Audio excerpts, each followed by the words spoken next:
Greetings everyone and welcome to Coffee Black, where the Voyager adventures continue on YouTube. I'm your host, Captain G, and this is the channel where you get your refill of everything Star Trek Voyager related, from trivia, news, reviews, and more. So before I talk about today's topic, I'd like to encourage new viewers to subscribe to the channel, also check us out on X, formerly known as Twitter, and visit our Facebook page for more Voyager content.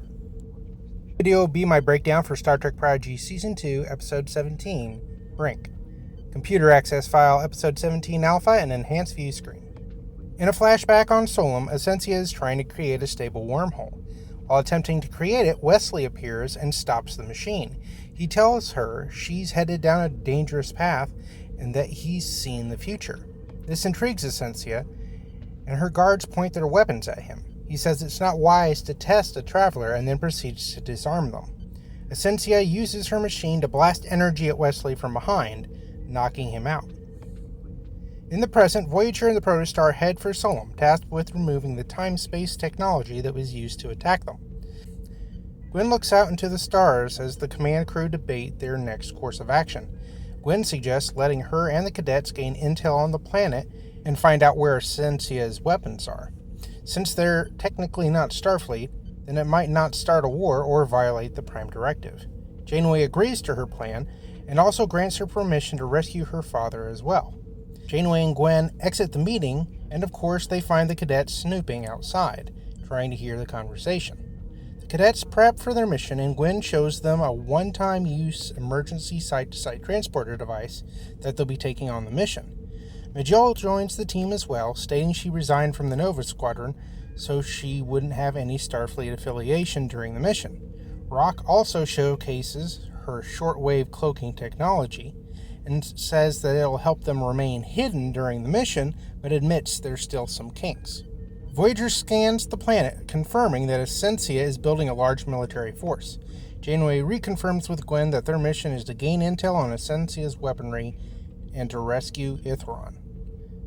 Under no circumstances are they allowed to engage with the Val Nakat, and if caught, Starfleet will disavow their actions.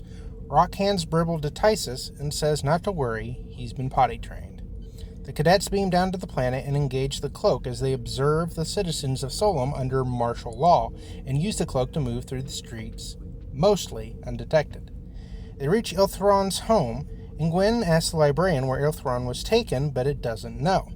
The team is ambushed by a figure hidden in the shadows. The person steps forward, and it's the younger version of Essentia.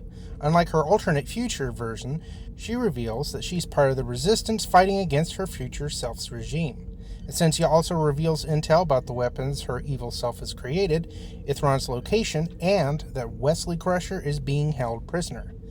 Gwen decides that the team needs to split up, one team to rescue her father and a second team to rescue Wesley. Dal, Essentia, Jangum, and Majel are tasked with rescuing Ithron, while Gwen, Rock, Murph, and Zero leave to rescue Wesley. Gwen's team approaches the high-security lab where Wesley is imprisoned.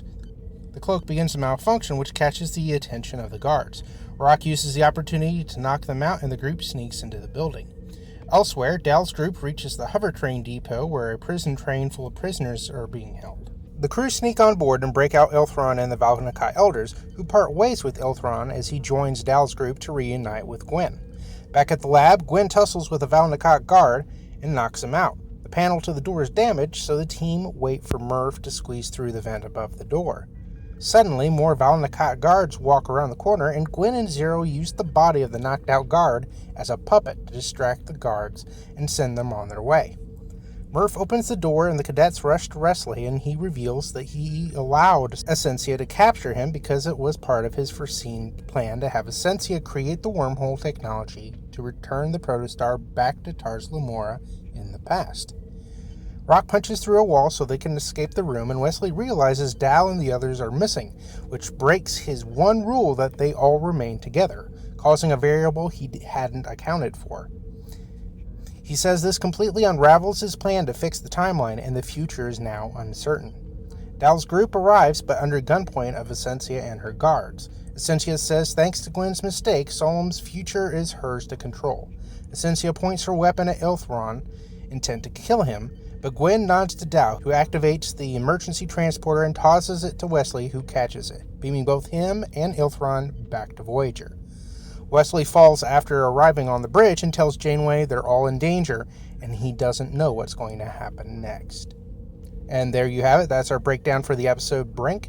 This was a decent episode, although I really didn't see a whole lot of Easter eggs or references. Overall, I'm going to go ahead and rate this episode 7 coffees out of 10. If you enjoyed the video, please hit the like button to support the channel and boost our channel's algorithms.